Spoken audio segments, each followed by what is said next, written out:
Are feminists already whitewashing the fourth wave's atrocities? Hey, it's Prince of Queens, and I hope nobody is extraordinarily offended by my arguably hyperbolic usage of the word atrocity in this title to refer to the behavior of fourth wave feminists, as people generally think of atrocities to be mass murders or war crimes. However, when it comes to the grand spectrum of first world internet problems, the absolute worst actors over the past 5 or 6 years especially have definitely been feminists, without any conceivable doubt. Keeping in mind, of course, that feminist thought is what powered the entirety of the social justice movement.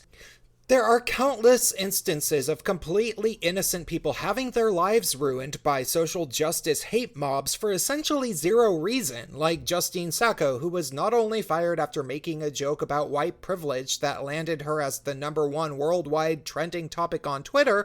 and was so scarred psychologically by the experience that she would wake up in the night forgetting who she was, but then we also had people like Tim Hunt, who was a prized cancer researcher who lost his job after making a pro-diversity speech with a silly, sarcastic, sexist joke in it that was taken out of context and used to smear him. Similarly, let's not forget James Damore, who was fired from Google for making suggestions about how to solve Google's diversity problem.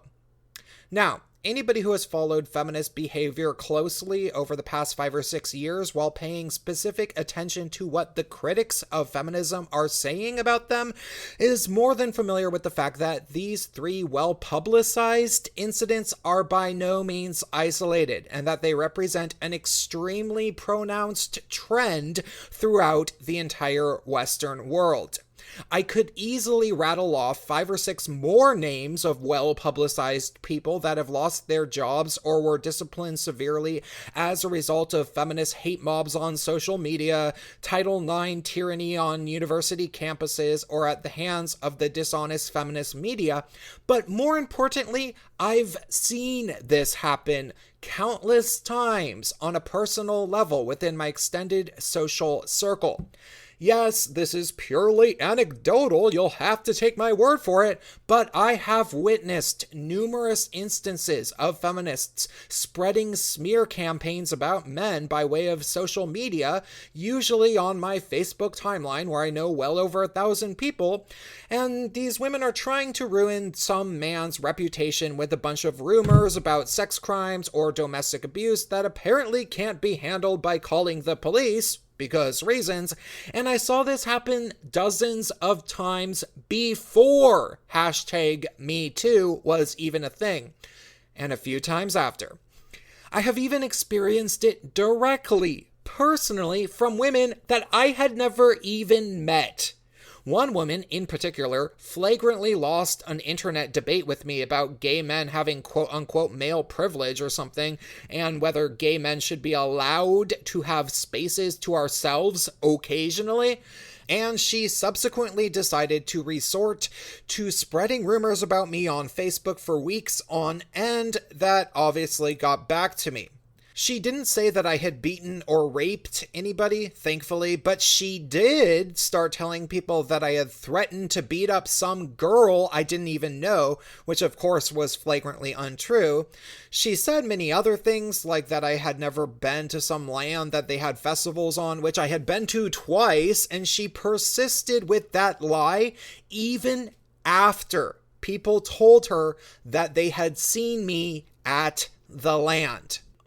Now, all of this insanity on the internet was motivated by the female supremacist ideology, political lobbying force, and multi-billion-dollar-a-year industry that is best titled as simply feminism, which has a long history of power grabs in the Western world going back over 100 years. When Sargon of Akkad interviewed Erin Pizzi about her experience of starting the world's first domestic violence refuge and being ran out of her own building and then eventually terrorized into fleeing her country and living in hiding by feminists who didn't like the fact that she admitted to the fact that violent women exist, she and Sargon spoke about the ways in which feminists tend to whitewash their negative history. I cannot recommend listening to that interview enough, as it has so much completely mind-blowing information in it, like examples of feminists literally bombing buildings and killing people that happened to be there. Or rather, they probably hired men to do that for them, because I don't think they know how to make bombs, but that's just my speculation. We do know that feminists did employ males to be their terrorists in the first wave. That's historically noted. And all of that stuff basically never really gets talked about for some reason. Some really, really hard reason to figure out that I bet you can never possibly come up with in a million years.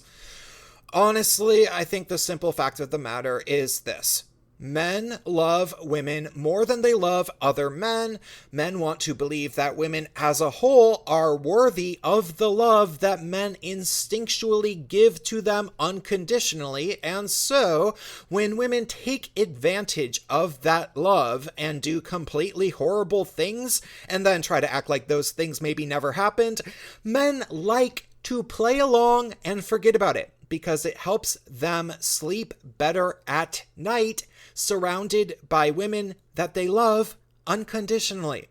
Thus, every couple of decades, feminists make a big push and try to garner some more power for the greater feminist collective, and they reliably employ the most heinously dishonest and manipulative tactics imaginable, because that's all they ever really bring to the table as people who aren't good at physically fighting, and also being that they are ultimately female supremacists on an ideological level, which is simply a dishonest worldview because, of course, men hold up half the sky too. Thus, eventually, feminists usually tend to fail in getting what they really wanted, which is generally to take over the entire world and install some sort of feminist, communist, utopian, matriarchal civilization, which in practice would probably end up like the Soviet Union, where the feminist politicians would be the aristocracy instead of Stalin and his buddies. However, they do regularly make a few advances every time that they try to install this matriarchy, such as instilling their worldview into domestic violence laws throughout the Western world, or making it so that the federal government can use Title IX tyranny to essentially blackmail universities into prosecuting young men on campuses without trial by threatening to withhold funding if they don't.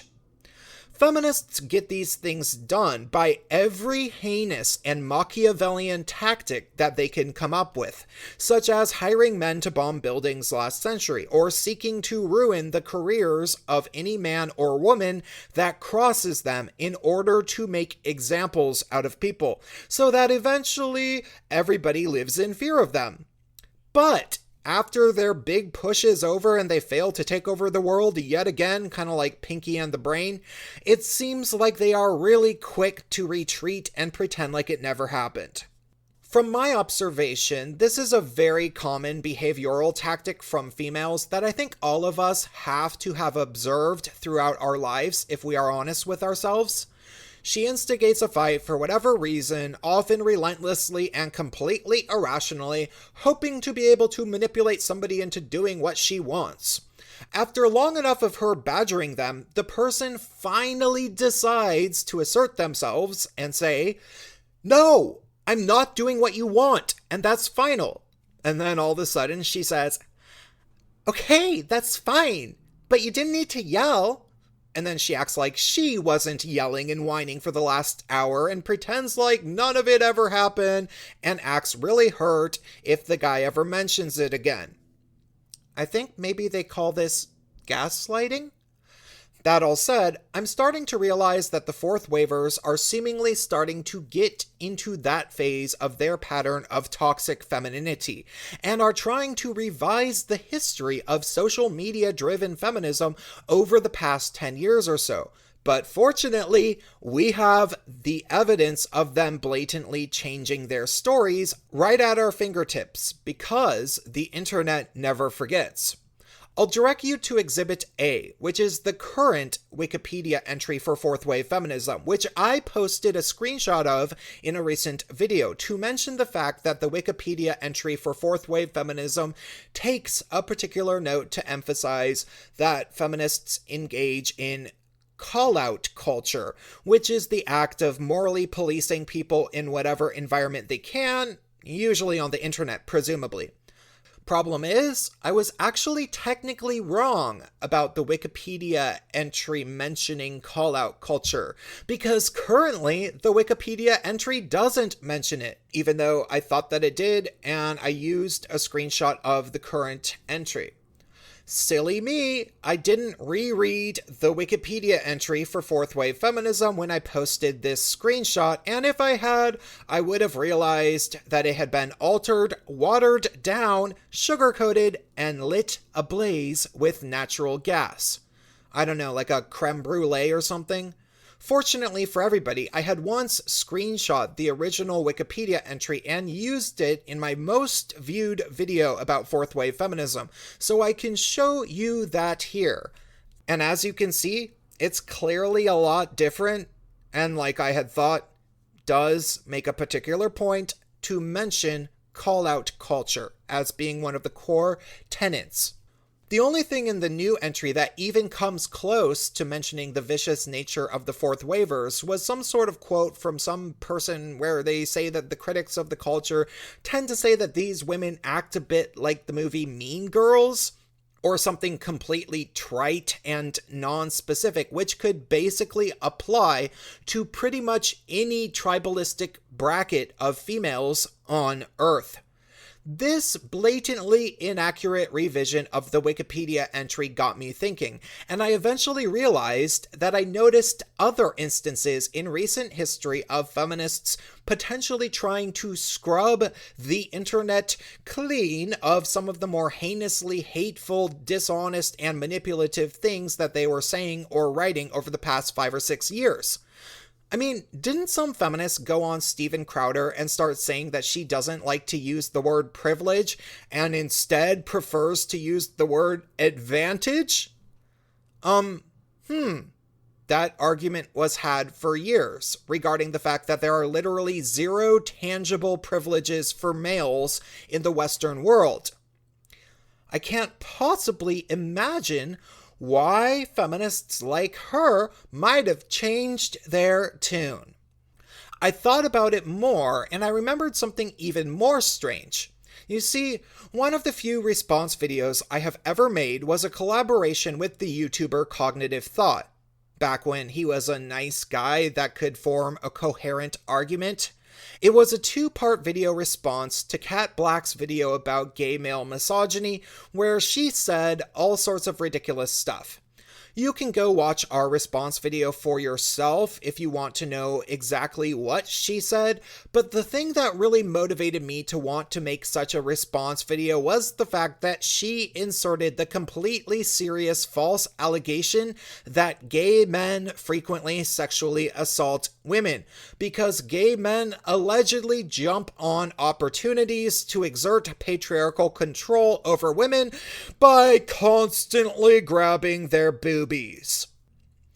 Not only is that untrue, but the reverse of what tends to happen most often, which is that women touch gay men a lot more than we touch them, for obvious reasons. But it's flagrantly homophobic to act like gay men are completely lecherous, to the point where it pissed off more than a few dozen gay men, and might have been one of the reasons that RuPaul blocked Kat Black on Twitter, though it's hard to say because she has also said that RuPaul is anti-black. Regardless, I recently went to look at the original video only to find that she had taken it down.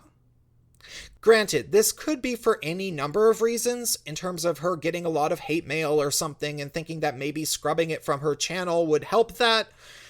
but I suspect that it's more simple. She probably thinks that Cognitive Thoughts and my own channels are small enough that she figured that if she just deleted it,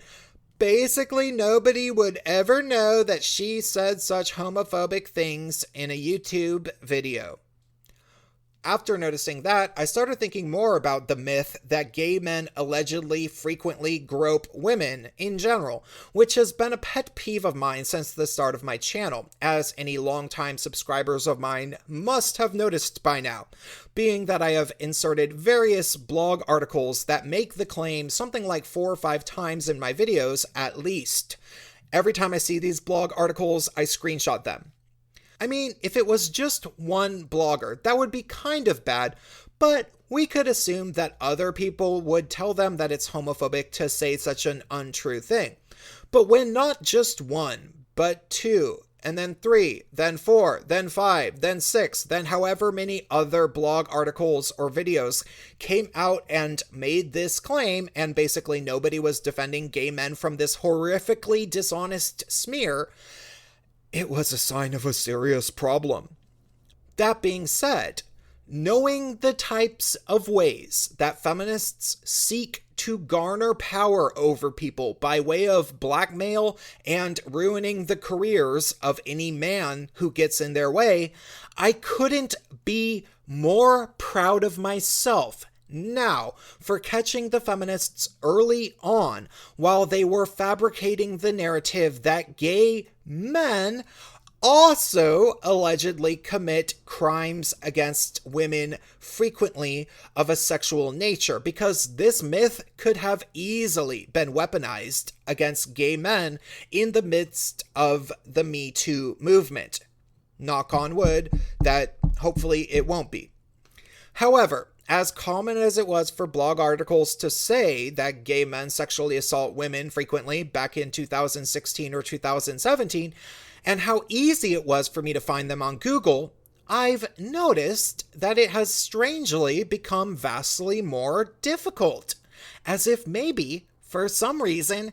Google doesn't want those articles to be easy to find. At least not anymore. For some reason that I'm sure you just can't figure out. When I type the search term gay men sexually assault women, not a single article that emphasizes that claim shows up within the first page. Instead, we just get a bunch of stuff about sexual assault within the gay community itself, which is a completely separate topic than the spastic allegation that gay men are also frequently touching people that they aren't sexually attracted to. Just a few months to a year ago, it was easy enough for me to type in search terms into Google and find articles like this one from the Star Observer, which is in Australia, where a woman tells a story about some guy at a gay club reaching down her pants and groping her vagina in a bathroom, claiming that he was gay, which was obviously a lie that he told, which she probably knows after thinking about it. Still, she figured that this instance could represent some sort of measurable takeaway about how gay guys actually behave, and of course they are patriarchal, lecherous creeps, because all men are, and she's a feminist. So even though she probably knows that the guy wasn't even gay, and he was just some crazy straight guy that goes and sexually assaults women at a gay bar, tries to get away with it, she figured she could write an article pushing that agenda, because she's a feminist. If it even happened at all, which I'm not sure. Still, those articles were kind of common, but now they are difficult to find, including this one. Seriously, do a search for this article, and it's hard to actually find. The only reason that I can find it is because I had it screenshot in a video, and so I was able to find that video and look at the exact title and publication so I could search for the exact title. A little bit weird, huh? I don't know. I don't want to be a conspiracy theorist or anything. But of course, conspiracy theory is very often the term people use to describe politics when they don't really understand politics, because we should all face the music. We already know that Google has an extremely pro-feminist bias, and they have every reason to help cover for the bad actions of the fourth wavers.